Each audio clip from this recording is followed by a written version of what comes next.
Is this a problem? I was hoping just the bolts were loose, but we pulled the radiator back and looked, and you can see the center part here, the shaft is actually moving with it, so the whole water pump is junk.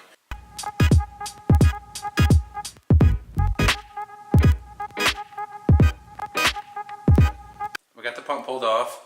It's really hard to turn over, and it's just really kind of a weird design. It's got a little set screw that I'm assuming holds the shaft from coming in and out, and it's got this plate in the back. So we're going to pull the plate off and look inside and just see how it looks.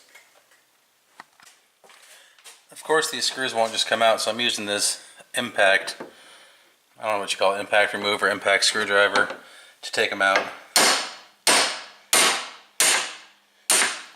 The way it works is there's a little cam inside of it, and as you hit it, it forces it down over top of it like that. And so as you're hitting it, it's trying to little surges like that to trying to break it loose. The little steel plate is pretty well glued itself on there, and what I'm doing is I just got a little putty knife.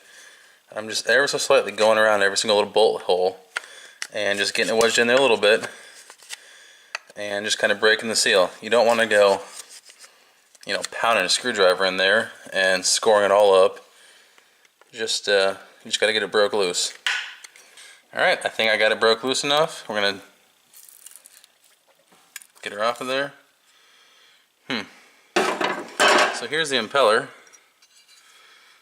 and it looks pretty crusty in there, and I really want to try and yank this thing apart. I don't know how it comes apart though. Take a look at this weeble wobble action.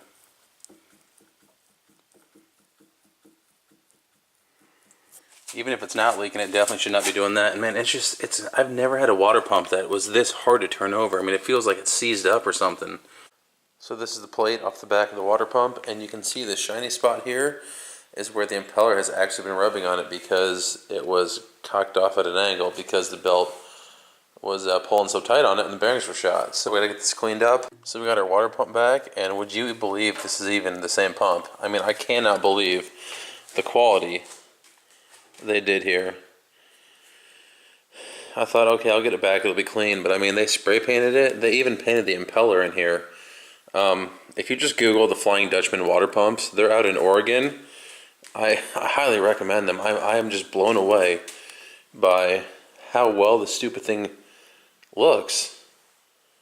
And I just think, you know, if they put that kind of detail and care into how it looks, I mean, you know, what kind of quality are they doing with the rest of it? But I mean, does that not look like a brand new water pump? It spins over so nice and easy. I mean, before I could hardly turn the thing. There's absolutely no play in it. Just very, very impressed overall. Like I said, Flying Dutchman water pumps. They're out in Oregon. I want to say with shipping both ways, it was $170 roughly, $170 I think, and they even cut a gasket for it. That right there, man, I'm just very impressed with them. We got the plate back on the water pump here, and I've decided to put a very thin film of Permatex here on both sides of that gasket, just because both surfaces were pitted. Do what you want in this scenario. It's kind of debated if you should do this, if you shouldn't do it, if you should just use straight sealant then and no gasket, but it's my pump, is how I'm doing it. So we're going to get these tightened up. And then we don't have a gasket for this portion here because they didn't have this steel plate, so they didn't know it needed one. So we're just going to use just straight ultra gray sealant. And this here is where the water pump mounts up, and we don't need to go too overboard because that's a nice machined surface. This here is just discoloring. It's not dirty, it's been cleaned. Sometimes it just discolors like that. And that right there is all we're going to do. Just a nice thin film. You don't need a big fat bead on there. I literally just put on my finger and spread it around. Just enough to seal the little imperfections and the pits that were in the steel here.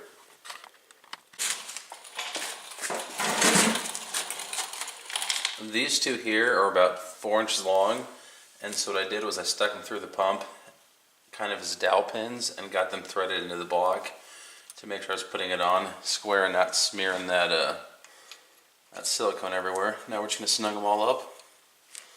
And you're supposed to let this stuff kind of sit for an hour. Pretty much just get them all hand tight. You let it sit for an hour and you go back and do a final tighten. And so we're just going to get them all to where the ratchet pretty much just stops under its own weight, and just a little more, I guess.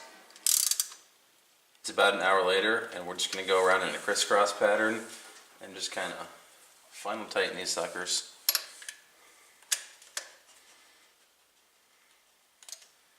Just going very gradual, little by little.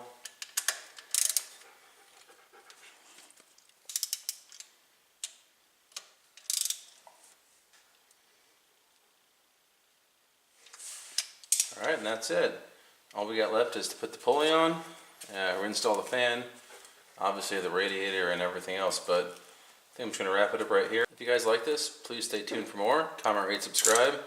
And if you need a water pump, go ahead and check these guys out, FlyingDutchmanWaterPumps.com. I could not be more happy with the product I received from them.